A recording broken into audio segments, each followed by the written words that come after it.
Mechanical गुरु channel को subscribe कीजिए और बेल आइकॉन को दबाइए लेटेस्ट अपडेट पाने के लिए। हेलो दोस्तों, आर्क वेल्डिंग को भी दो तरीके से क्लासिफाई किया गया है। Arc welding with consumable electrodes और arc welding without consumable electrodes.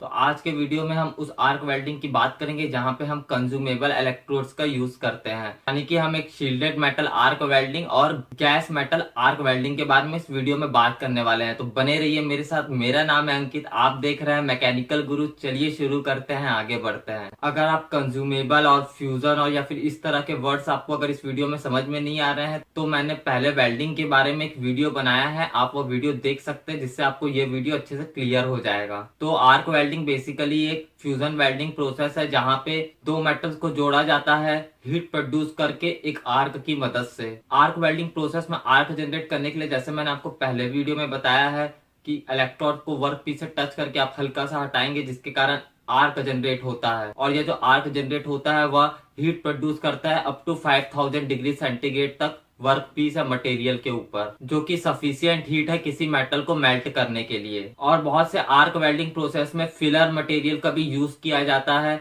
Joint को फिल करने के लिए, जिससे ज्वाइंट की स्ट्रेंथ है वो बढ़े, जिससे ज्वाइंट जो है वो मजबूत हो। अब हम शील्डेड मेटल आर्क वेल्डिंग के बारे में बात कर लेते हैं। SMAW वेल्डिंग प्रोसेस में भी एक कंज्यूमेबल इलेक्ट्रोड का यूज होता है। मेरे बगल में आप डायग्राम में देख सकते हैं। तो सबमर्ज मेटल आर्क वेल्डिंग में भी एक इलेक्ट्रोड का यूज होता है जिसमें एक कोटिंग प्रोवाइड की जाती है। वह कोटिंग फिलर मटेरियल की रहती है, जो कि फ्लक्स प्रोवाइड करने के लिए और शील्ड प्रोवाइड करने के लिए आर्क को यह कोटिंग की जाती है। Submerge metal arc welding process को कहीं कहीं पे स्टिक वेल्डिंग भी कहा जाता है, इसमें कि 200 से 450 mm लॉन्ग इलेक्ट्रोड का यूज होता है, जिसका डायमीटर 1.5 से 9.5 mm के बीच रहता है। और जो हीट रिलीज होती है वेल्डिंग प्रोसेस के दौरान, उसी के कारण यह कोटिंग पिघलती है, जिसके कारण आपको एक प्रोटेक्टिव एटमॉस्फेयर उस कोटिंग के द्वारा या फिर स्लैग का प्रोडक्शन आपको देखने को मिलता है। सबमर्ज मेटल आर्क वेल्डिंग में एक इलेक्ट्रोड होल्डर का यूज किया जाता है, जिसमें इलेक्ट्रोड फंसाया जाता है और मैन्युअली इस वेल्डिंग को बहुत जगह किया जाता है। 30 से 300 एम्पियर तक का करंट और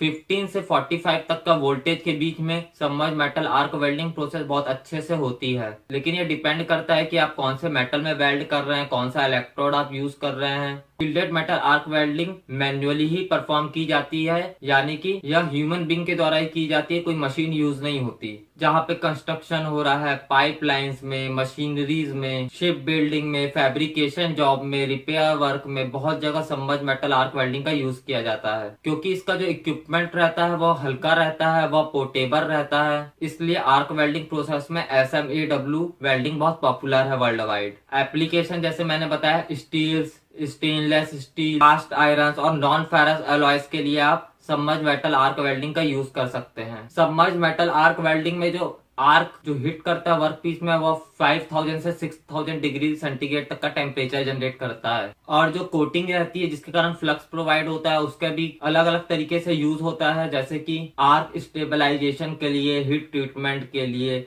और एज अ प्रोटेक्टिव लेयर उस वेल्डिंग के ऊपर यह यूज होता है। अब आपको इलेक्ट्रोड में कौन सा फ्लक्स कोटिंग मटेरियल चुनना है SMAW वेल्डिंग में, वो भी डिपेंड करता है कि आपका पर्पस क्या है उस पे। जैसे कि आप जहाँ वेल्डिंग कर रहे हैं वहां पे एयर में बहुत मॉइस्चर है, जहाँ पे आपको ऑक्सीडेशन हो जा रहा है, तो वहां पे आपको डीऑक्सीडाइजिंग एजेंट्स आप as a coating material use करते हैं। उनमें एल्यूमिना और ग्राफाइट आता है। और आयरन ऑक्साइड और silicon dioxide slag formation compound है, जिनकी कोटिंग की जाती है इलेक्ट्रोड में। आर्क की स्टेबिलिटी को मेंटेन करने के लिए sodium oxide, magnesium oxide, calcium oxide और टाइटेनियम डाइऑक्साइड जैसे मटेरियल की कोटिंग का यूज किया जाता है। और अगर आपको वेल्डिंग में स्ट्रेंथ के लिए अगर कोई कोटिंग मटेरियल चूज करना है, तो उस केस में आप क्रोमियम, टंगस्टन, निकल, कोबाल्ट, वेनेडियम, कई तरह के मटेरियल को ऐसा कोटिंग मटेरियल यूज कर सकते हैं SMAW वेल्डिंग में। अब हम दूसरे तरह की आर्क वेल्डिंग प्रोसेस जहाँ पे कंज्यूमेबल इलेक्ट्रोड का यूज होता है, यानी कि gas metal arc welding process के बारे में बात कर लेते हैं। गैस मेटल आर्क वेल्डिंग एक ऐसा वेल्डिंग प्रोसेस है जिसमें कंज्यूमेबल इलेक्ट्रोड के रूप में एक bear wire,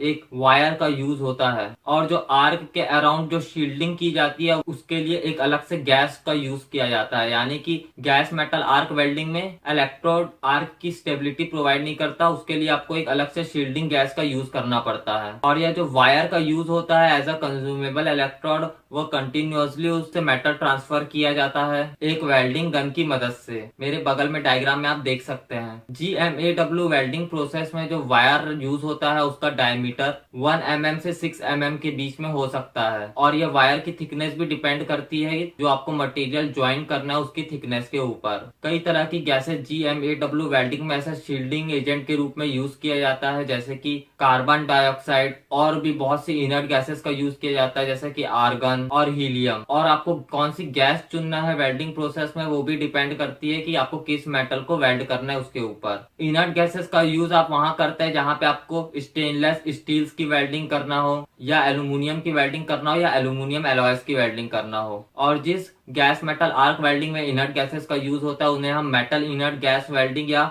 metal argon welding भी कहते हैं। स्टेनलेस स्टील के लिए इनर्ट गैस का यूज किया जाता है ऐसा शील्डिंग गैस, लेकिन अगर स्टील की वेल्डिंग करना हो तो वहां पे आप कार्बन डाइऑक्साइड को यूज कर सकते हैं ऐसा शील्डिंग गैस, जो कि सस्ती भी आपको बहुत पड़ती है एक इनर्ट गैस के मुकाबले। और बहुत जगह में CO2 को ही ऐसे शील्डिंग गैस यूज किया जाता है, इसलिए बहुत जगह में इस वेल्डिंग को CO2 वेल्डिंग भी कहा जाता है। तो MIG वेल्डिंग हो गया, गैस मेटल आर्क वेल्डिंग हो गया, या CO2 वेल्डिंग हो गया, तीनों वेल्डिंग एक ही है। गैस मेटल आर्क वेल्डिंग में आप large variation of current provide करा सकते हैं। आपका डेप्थ कितना है, आपके ज्वाइंट का डेप्थ कितना, उस पर डिपेंड करता है कि करंट आपको कितना यूज करना है। अमूमन 100 से 300 एम्पियर के बीच में करंट यूज होता है GMAW वेल्डिंग प्रोसेस में। अगर इलेक्ट्रोड के मोशन को कंट्रोल एक मशीन कर रही है या फिर फीडिंग को कंट्रोल एक मशीन कर रही है तो उस केस में वह ऑटोमेटिक वेल्डिंग कहलाएगी, और उस केस में कांस्टेंट वोल्टेज टाइप ट्रांसफार्मर आपको GMAW वेल्डिंग केस में देखने को मिलेगा। लेकिन अगर आप मैनुअल वेल्डिंग करेंगे